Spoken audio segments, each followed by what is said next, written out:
Hi, it's Jeanette here from the UK, Far Forest Ceramics in my home studio, and I've been doing some New Year maintenance jobs, things that I always put off throughout the year, but then first week's back in the studio I try and get some of these jobs done.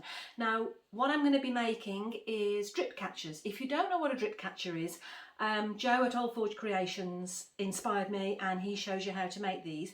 I made some about 3 years ago, and this is what a drip catcher is.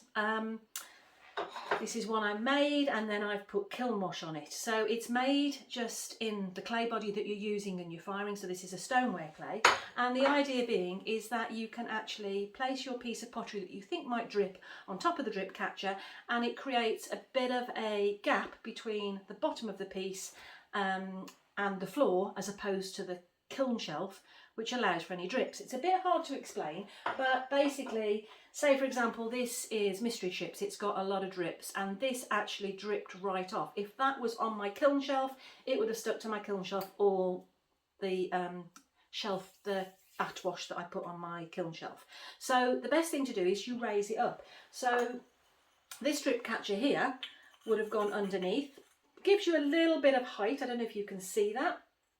And then it catches the drips underneath. I have them with different hole sizes in the centre, different widths on the bases, all to suit different pots. For example, this one, Peacock Glaze, I always think is going to run. I put some little feet on the bottom. So on this one, if I put that on a small centred, it's not going to settle because it's not fitting in between those hearts. So if I go on a wider base in the centre, that sits on there nicely and it can drip.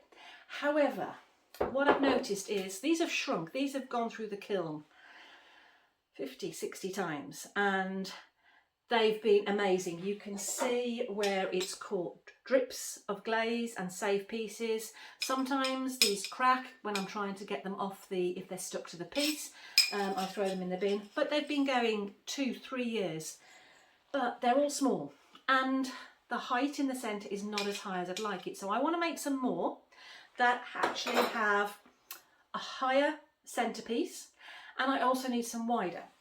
Let me show, for example, a bowl here. If this bowl was put on one of these pieces, it's not really going to do an awful lot because, first of all, it's not high enough, and the drip catcher is only just catching the base. I have wider bases as well. So I wanted to throw some bigger drip catchers, and give you an example. This is one that I've made earlier that has not yet been bisque fired, but you can see it's got to shrink obviously in firings, but a lot higher in the centre, a lot wider in the centre, and a lot wider here. So if I was hypothetically putting a bowl on here, that actually, by the time it shrinks, would be perfect. But this is for larger bottomed pieces with a wider circumference. So I'm going to be making some of these.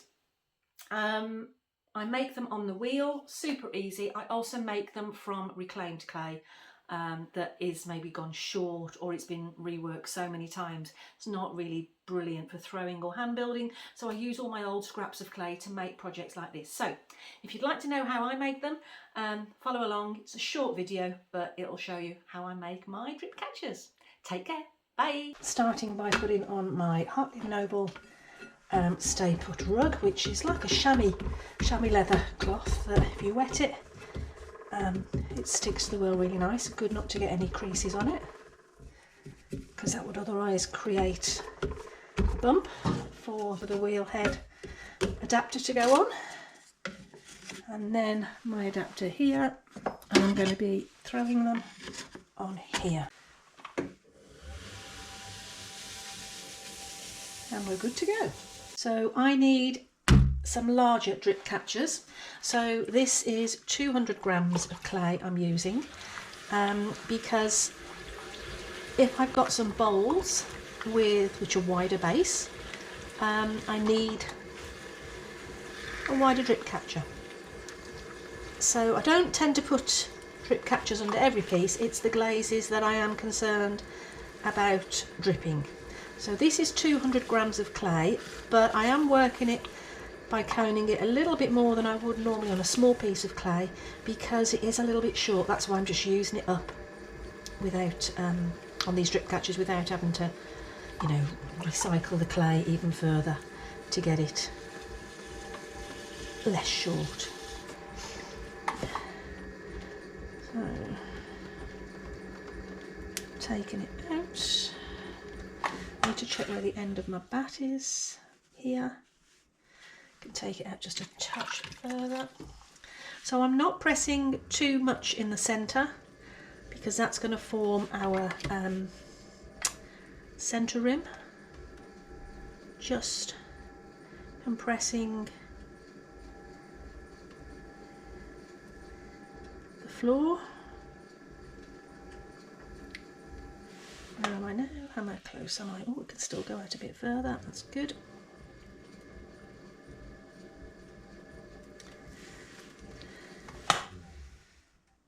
Pretty much close there now. I can go out a touch further and then lift it at the edge.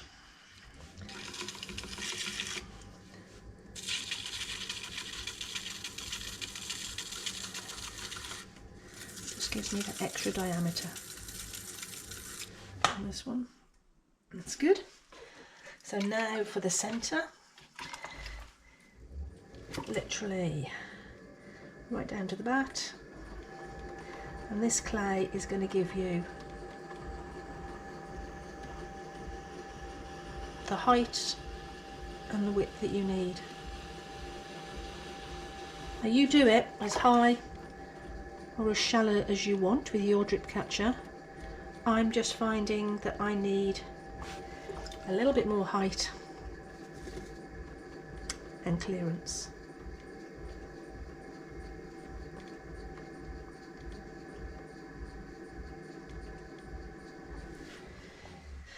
That's looking shape-wise fine for me, nice and compressed on the bottom. So it just needs to be cleaned up. So the usual on the edge. I tend to find a sponge on the stick, which is what, actually my dad made me these, 2.5 years ago. And I'm still using the first one. Tim C did a brilliant video on making them if you're interested. I find them much better than the commercially bought. So just check that this is level.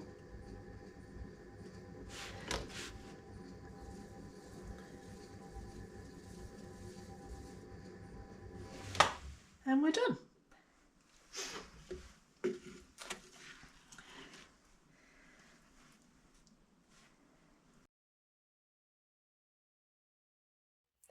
So the drip catchers have been drying really nicely and slowly over the last 4 or 5 days. I've turned them over when they came off the bats, and then literally every piece I have just taken a sponge and gone around the edge to remove any sharp edges. Also this centre point, again making sure there's nothing sharp,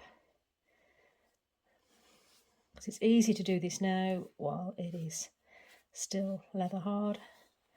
And these are just going to need a little bit more time to dry out completely, and then they're ready to go into a bisque firing. Once they've come out the bisque fire, I will then actually apply kiln wash, and I'll apply the kiln wash literally on the top right down up to this point, not underneath. So if anything does drip onto them, it should lift straight off them nice and easily with having some kiln wash on. And then they're ready to go in a glaze firing as a drip catcher. I can raise my piece on here depending on the width of the centre of the piece. I've had to make sure as well that every centre is perfectly level, so I check them all actually with a laser level. I know it's a bit OCD, but I do. And then I would put them on a chamois leather and just rub them like that until they're perfectly level. But these, I've checked them all, they're actually all pretty good, because you don't want this top edge to be wonky. Everywhere else it doesn't matter, but this edge needs to be perfectly flat. And then these are ready to go into a glaze firing to be used as a drip catcher. I've used mine for 2 to 3 years until basically they have drips on them, or they crack, or they get wrecked. But these should last me another couple of years. So I've got a variety of different widths, which is better for some bowls. But great, really good to make some sort of like as a beginning of a year, just to top up my stocks. Hope that was helpful. Take care. Bye bye.